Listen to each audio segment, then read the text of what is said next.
Ayo, what is poppin' poppers? In today's video, we'll be taking a look at day 1 reveals of Funkon exclusives, so let's get right into it. Funko kicked off the Funkon exclusive reveals today with a Fun TV. In that Fun TV with Brian Mariotti and Mike Becker, there was a bunch of different Funkon exclusives that got announced, and there also was some more that got announced throughout the day. They announced some really awesome Funkon exclusives, and there's a lot to go over, so without further ado, let's dive right into the video. Starting off with some Disney reveals, we have Alice in Wonderland. On the left there, we have Walrus with the Carpenter, and then on the right, we have White Rabbit as a Blacklight Funko Pop. I think they did a fantastic job with these characters. Honestly, the Walrus and the Carpenter is a really cool concept. I like how they made the Carpenter a lot smaller, and I also do think the White Rabbit as a Blacklight Glow figure is also really cool. Next up, we have a Samurai Jack figure, and that is Demongo or Demongo. I'm not really sure how to say this. Feel free to correct me in the comments down below, but this figure is pretty cool. This was one of the ones that got leaked a while ago, but now seeing it as a proper glam shot, it looks a lot cooler. I just wish I knew more about this character. Next up, we have Bandmaster McNugget. This was one of the Funkon pops that got leaked a couple days ago, and honestly, there's nothing too crazy with this one at all. It is literally a McNugget dressed up as a band member. Next up, we have Leslie from Parks and Rec. This was one of the ones that got teased on Funko's Instagram. This one is pretty cool. I don't know too much about this character at all, but the Parks and Rec Funko Pops always seem to sell really well, and the community seems to like these pops a lot. Next up, we have Kronk in his scout outfit from Emperor's New Groove. It seems to be a reoccurring thing every year where Funko makes an Emperor's New Groove Funko Pop for either New York City Comic Con or San Diego Comic Con, so it's pretty cool to see that we're getting another one this year for Funkon. This pop is really cool, and a lot of people seem to be really excited about this one, and I think they did a fantastic job with this character. Now moving on from the official reveals on their social medias, let's take a look at what they announced at today's Fun TV. Starting off with the classic Comic-Con Funko exclusives of the 2 glitter Pokemon Funko Pops. This time around, we have a Diamond exclusive Squirtle and a Diamond exclusive Bulbasaur. Next up, we have My Hero Academia Funko Pops, and specifically we have Fat Gum and Gang Orca.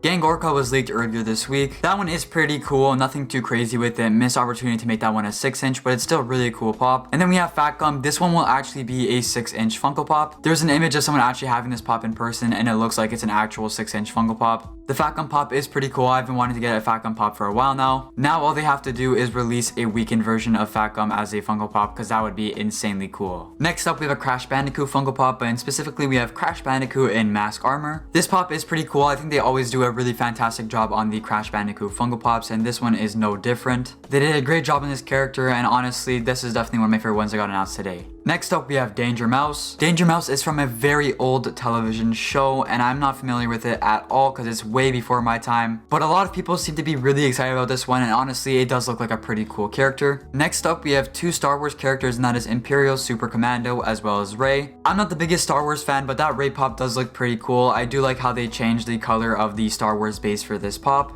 And the Super Imperial Commando also does look pretty cool. Next up, we have Tokidoki reveals, and that is Carmelo as well as Sabo-chan. I'm not familiar with Tokidoki at all, but the pops released earlier this year for this line, and they've been selling really well. A lot of people seem to be really happy about them, and these pops do look pretty cool. Next up, we have some Marvel characters. Starting off with the one on the far right, which is Galactus. This one is pretty controversial actually, because it looks almost identical to a custom that Abernathy Customs made on Instagram. A little bit of context is that Abernathy Customs made a really cool Galactus custom Funko Pop on his Instagram a few months ago, and now Funko is releasing a Galactus Funko Pop that looks nearly identical to the one that Abernathy Customs made. Let me know in the comments down below what you think of this. Do you think Funko copied Abernathy Customs? Honestly, in my opinion, it looks almost identical. Then moving on from the Galactus, to the left of him we have Falcon. Above Falcon we have Blade. Then in the bottom left we have Captain Wolf. This one looks really cool, probably one that I'm gonna have to pick up. Then in the top left corner we have a die-cast Captain America. And if you don't know what die-cast figures are, these are purely made out of metal. This will be the first die-cast character that Funko makes, and it's going to be Captain America. The box for this figure is also pretty cool. It's kind of see-through. I think the die-cast Funko Pop concept is pretty cool, but at the same time, this is one of the things you're going to have to see in person and have in your hands to actually have a proper opinion on it. So with that being said, I am probably going to have to pick this one up. Hopefully, if it doesn't sell out within 2 seconds. Next up, we have DC Funko Pop. So starting off in the top left, we have Martian Manhunter. Then we have Deathstroke, and then we have Batman with Scythe. Below Batman, we have Dr. Fate. Then to the left of Dr. Fate, we have Nubia, and then finally we have Stargirl. All of these look really awesome. My favorite out of these has to be the Batman with Scythe. That one looks really cool. Next up, we have a pop from The Boys, and that is Black Noir. I know nothing about this show, but the show is pretty popular and a lot of people seem to be excited about Black Noir. Next up, we have Xanathar from Dungeons and Dragons. Now, I've been saying this for the longest time now, and I know a lot of people agree with me on this, but the Dungeons and Dragons pops are some of the most slept on Funko Pops. There is literally nothing but good characters that come out of this line, and I think Funko does an amazing job with the Dungeons and Dragons characters. But yeah, here we have Xanathar. They did a fantastic job with this Funko Pop, and it also has the dice in the bottom right corner there, I believe, which comes with the Funko Pop. Next up, we have two Retro Toys Funko Pop, which is G.I. Joe Battle Android as well as Shockwave from Transformers. These two characters are from way before my time, so I know nothing about them, but honestly, some of the Retro Toys Funko Pops do look really cool, and they do put a lot of work into them. Next up, we have an Ad Icons, and that is Smaxy the Seal. The Ad Icons Pops are always really cool, and this is no different. This character is honestly really awesome. Probably going to be a Funko Shop exclusive, so I won't be able to get it, but honestly, this is a really cool figure. Next up, we have a bunch of Funko Soda. Starting off, we have Kaboom the Clown from Kaboom Cereal. This one will be limited to 3,000 pieces, and it has a chase where the colors are kind of different on it. Next up, we have even more soda. Starting off in the top left, we have Thor. This one will be limited to 15,000 pieces, and the chase for this is a blacklight version of the character. Then to right of Thor, we have Webster. This one will be limited to 5,000 pieces, and this one will also have a chase, but this chase is glow in the dark. Then below Webster, we have Prince Adam. This one will be limited to 18,000 pieces. This one will also have a chase, but this chase is metallic. Then in the bottom left, we have Harley Quinn. This one will be limited to 12,000 pieces, and the chase for this one looks like it's a more of a faded color of the red and black that she has on the common. Next up, let's take a look at what's going to be going on at Fun Days this year. So starting off, we have a few Fun Days t-shirts. On the far left there, we have a Funko Virtual Funkon Summer 2021 t-shirt. Then we have a More Fun in 21. Then the bottom two showcase all the different Funko Pop teams that they will have for Fun Days this year. And then here we have a look at the Fun Days box. The boxes will be sold on the Funko Shop with a lottery system, and I'll get into that in just a second here. And then at the top there, you can see all the different stuff you can get. So we have a team theme set, which has one pop, one pin, one bandana, and one thunder stick. Then we have the Fun Days pops, which is a one pop 2-pack and a one pop mascot. And then we have the Fun Days mystery box, which is a 3-pop limited piece exclusives. And then on the right there, you can see all the different teams for Fun Day this year. So we have Punks, Funko Force, Pop Rangers, and the Fanatic Fury. And here's a look on how to get into the lottery system for the Fun Days box. So step 1 is to check your email. Opt into the lottery via email on 7/19 to 7/23, so July 19th to July 23rd. An email will be sent on July 28th to notify winning members whether they've been selected randomly. Step 2, if you are a winner, just before sale time on Wednesday, August 4th, winners will be receiving an email containing a link to the sale as well as a password to access the sale. And step 3 is shopping the exclusives, so winners must log in with their Funko Fan Club email address. Limit of up to 1 of each item per winner. Limit of 1 order per winner, and winners are not guaranteed a convention sticker. There's a lot of mixed feelings in the community about this lottery system, but I want to know your opinion in the comments down below. Do you think it's a good idea that Funko's doing a lottery system for Fun Days this year, or do you think it's a bad idea? It doesn't affect me much since I don't really go for the Fun Days items, but personally I think it's the most fair. And then as I was filming this video, they also announced one more pop for Funkon, and that is the Movies mascot from Jay and Silent Bob. This one does look pretty cool. It reminds me a lot of the Emerald City Comic Con T-Bone that they had a few years ago. But that sums up everything they announced today for Funkon. Let me know in the comments down below what your favorite thing was that got announced today. I would love to know. Personally, for me, the My Hero Academia pops are pretty cool, as well as Smaxy the Clown and Xanathar. Thank you guys so much for watching today's video. I hope you enjoyed. If you please drop a like on the video and subscribe if you're new here. And yeah, I'll catch you next time.